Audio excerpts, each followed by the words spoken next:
আপনি কি কখনো খেয়াল করেছেন, একটি সাধারণ লেন্স যখন সূর্যের আলোর নিচে ধরা হয় তখন সেটি কাগজে আগুন ধরিয়ে দিতে পারে। সূর্যের আলো সবখানেই থাকে, কিন্তু আগুন ধরে তখনই যখন লেন্স সেই আলোকে একটি নির্দিষ্ট বিন্দুতে ফোকাস করে। আমাদের জীবনটাও ঠিক তেমনই। আমাদের সবার মধ্যে প্রতিভা আছে, শক্তি আছে, কিন্তু আমরা ছড়িয়ে ছিটিয়ে থাকি। আমরা একসাথে 10টা কাজ করতে চাই, আর দিন শেষে দেখা যায় কোনোটাই ঠিক মতো হয়নি। সফলতা মেধা দিয়ে নয়, বরং মেধার ঠিক মনোযোগ দিয়ে আসে। সফল এবং ব্যর্থ মানুষের মধ্যে বড় পার্থক্য কি জানেন? দক্ষতা? না। সুযোগ? তাও না। বড় পার্থক্য হলো ফোকাস। একজন সফল মানুষ জানে তাকে কোথায় না বলতে হবে। আপনি যখন কোনো লক্ষ্য ঠিক করেন তখন হাজারটা বাধা এবং আকর্ষণ আপনাকে টেনে ধরবে।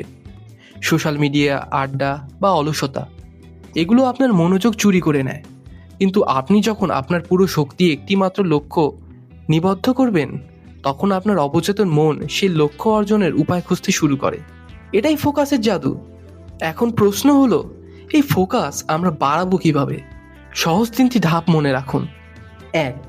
গভীর কাজ বা ডিপ ওয়ার্ক।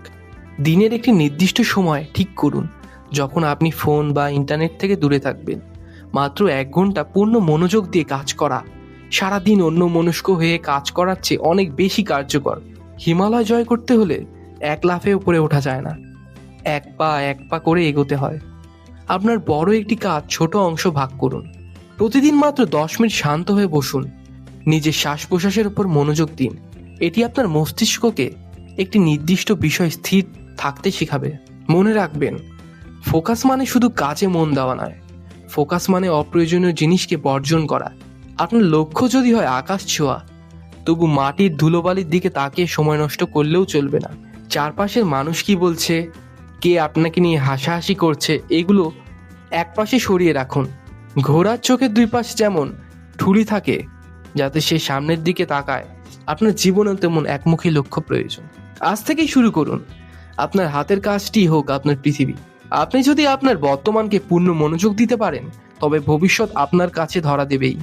কারণ মনে রাখবেন, যেখানে ফোকাস যায় সেখানে শক্তি প্রবাহিত হয়, আর যেখানে শক্তি প্রবাহিত হয় সেখানেই সফলতা জন্ম নেয়। সো বন্ধুরা, কেমন লাগলো আজকের ভিডিওটি অবশ্যই আমাদেরকে জানাবেন, এবং দেখা হবে পরবর্তী ভিডিওতে। ধন্যবাদ।